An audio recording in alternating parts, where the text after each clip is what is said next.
Hello everyone, welcome back to our YouTube channel. Finally మనకు ఒక మంచి గుడ్ న్యూస్ అయితే వచ్చిందనమాట ఈ నీట్ రిజల్ట్స్కి సంబంధించి.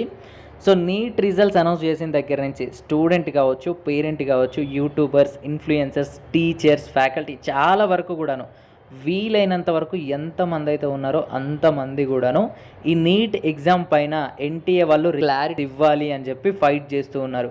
సో గ్రేస్ మార్క్స్ ఏ విధంగా యాడ్ చేశారు, అంతమంది ఎలా టాప్ స్కోర్ని అచీవ్ చేయగలిగారు, సో పేపర్ లీక్ పైన వస్తున్న రూమర్స్ అవి లేదంటే నిజాలా అని క్లారిటీ ఇవ్వమని చెప్పి చాలా ఫైట్ అయితే చేశారు. సో దానికి సంబంధించి నిన్న ఎన్టీఏ వాళ్ళు ఒక క్లారిటీ ఇవ్వడం జరిగింది. సో బట్ అది క్లారిటీ అయితే ఇచ్చారు కానీ డీటెయిల్డ్గా అయితే ఎక్స్ప్లెనేషన్ ఏమీ ఇవ్వలేదు. ఇప్పుడు నేను గుడ్ న్యూస్ అని ఎందుకు అన్నానంటే ఈ నీట్ రిజల్ట్స్లో వచ్చిన ఇర్రెగ్యులారిటీస్ ఏవైతే ఉన్నాయో దాంట్లో ఒక దానిపైన కోల్కతా హైకోర్టులో రిట్ పిటిషన్ అనేది ఫైల్ అయింది పబ్లిక్ ఇంట్రెస్ట్ లిటిగేషన్ పైన. సో ఇక్కడ రిట్ పిటిషన్ అయితే ఫైల్ చేశారనమాట. సో దీన్ని ఫైల్ చేసింది తన్మయ్ చటోపాధ్యాయ్.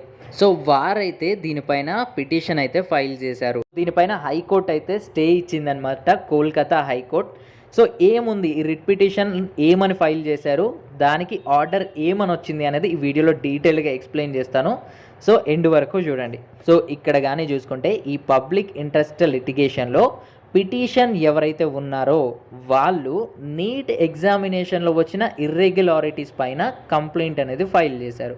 ఏమని ఫైల్ చేశారంటే నీట్ స్కోరింగ్ సిస్టమ్ ప్రకారం స్టూడెంట్కి 718 కానీ 719 మార్క్స్ కానీ రాకుండా ఉండాలి.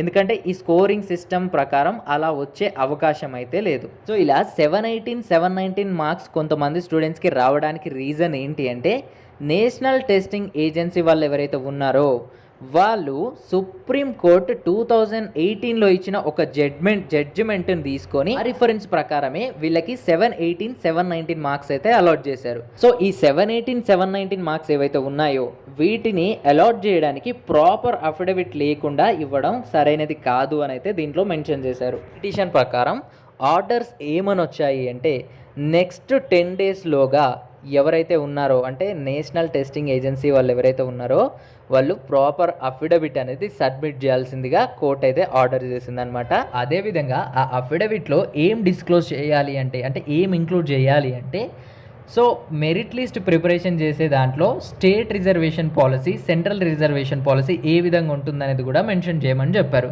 సో ఈ మెరిట్ లిస్ట్ అనేది ఇంకా రిలీజ్ చేయలేదు కదా అని చెప్పి ఒక డౌట్ అయితే వస్తుంది కదా. సో ఇప్పుడు స్టూడెంట్స్ ఎవరైతే ఉన్నారో వాళ్ళ మార్క్స్ని బట్టి ర్యాంక్స్ అనేది అలాట్ చేశారు కదా. సో ఆ మెరిట్ పొజిషన్ అలాట్ చేయడానికి రీజన్ ఏంటి అనేది కూడా డిస్క్లోజ్ చేయాలి అంటున్నారని నేనైతే అనుకుంటున్నాను. సో దీంట్లో ఏదైనా చేంజ్ అనిపిస్తే మీరైతే మీకు అనిపించింది కామెంట్ సెక్షన్లో అయితే కామెంట్ చేయండి. విషయాన్ని నెక్స్ట్ 2 వీక్స్ తర్వాత సేమ్ బెంచ్ ముందుకు తీసుకురావాల్సిందిగా దీంట్లో మెన్షన్ చేశారు. సో ఇక్కడ చూడండి, ఇది హైలైట్ పాయింట్ అనమాట. సో నేషనల్ టెస్టింగ్ ఏజెన్సీ వాళ్ళకి ఏమని ఆర్డర్ చేశారు అంటే నీట్ ఎగ్జామ్కి సంబంధించి రిజల్ట్స్కి సంబంధించి కానీ, ఆన్సర్ కీకి సంబంధించి కానీ, స్కోర్ కార్డుకి సంబంధించి కానీ, లేదంటే ఓఎంఆర్ రెస్పాన్స్ షీట్కి సంబంధించి కానివ్వండి, ఏదైనా డేటాను అవ్వనివ్వండి ప్రిజర్వ్ చేయమని అయితే చెప్పారు. నీట్కి సంబంధించిన ఏ డేటా కూడా మిస్ అవ్వకూడదని అయితే ఆర్డర్ చేశారు. ఎందుకంటే రేపు మనకి ఈ నీట్ రిజల్ట్స్ ఇచ్చేసాం కదా, మేము దాన్ని డేటాని డిస్ట్రాయ్ చేసాము అని నేషనల్ టెస్టింగ్ ఏజెన్సీ వాళ్ళు చెప్పకుండా సో ముందే ఆ డేటా అంతా కూడాను నేషనల్ టెస్టింగ్ ఏజెన్సీ వాళ్ళు ప్రిజర్వ్ చేయాలి, అంటే దాచి ఉంచాలి అనే విధంగా ఆర్డర్స్ అయితే ఇచ్చారు. సో ఈ పిటిషన్కి సంబంధించి ఏదైతే వస్తుందో మనకి తీర్పు ఏదైతే వస్తుందో దానికి సంబంధించి కౌన్సిలింగ్ ప్రాసెస్ అయితే ఉంటున్నట్లుగా దీంట్లో మెన్షన్ చేశారు. ఫైనల్లీ మనకి ఇది ఒక మంచి గుడ్ న్యూస్ అనే చెప్పాలి. ఖచ్చితంగా దీనిపైన మనకైతే ఒక జస్టిఫికేషన్ వస్తుందని అయితే అనుకుంటున్నాను.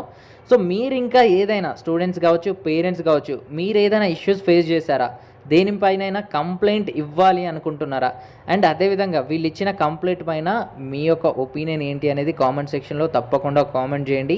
సో నీట్ రిజల్ట్స్ అనౌన్స్ చేసిన స్టార్టింగ్ డేస్లో మీడియా కావచ్చు, న్యూస్ పేపర్స్ కావచ్చు పెద్దగా ఇన్వాల్వ్ అవ్వలేదు.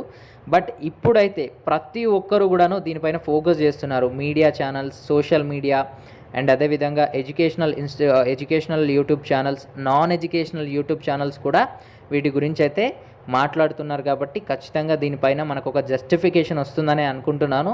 సో దీనిపైన మీకు మీ ఒపీనియన్ ఏంటి అనేది తప్పకుండా కామెంట్ చేయండి. ఎందుకంటే ఒకరు ఒపీనియన్స్ ఒకరు తెలుసుకున్నాక దానికి సంబంధించి ఇంకా మనం ముందుకు ఏదైనా వెళ్ళొచ్చా అనేది మనం డిస్కస్ చేసుకోవచ్చు. కాబట్టి సో దీనికి సంబంధించి ఎటువంటి డౌట్స్ వచ్చినా ఛానల్లో అప్డేట్ చేస్తూ ఉంటాము. సో మిస్ అవ్వకుండా ఉండాలంటే సబ్స్క్రైబ్ చేస్తూ ఉండండి.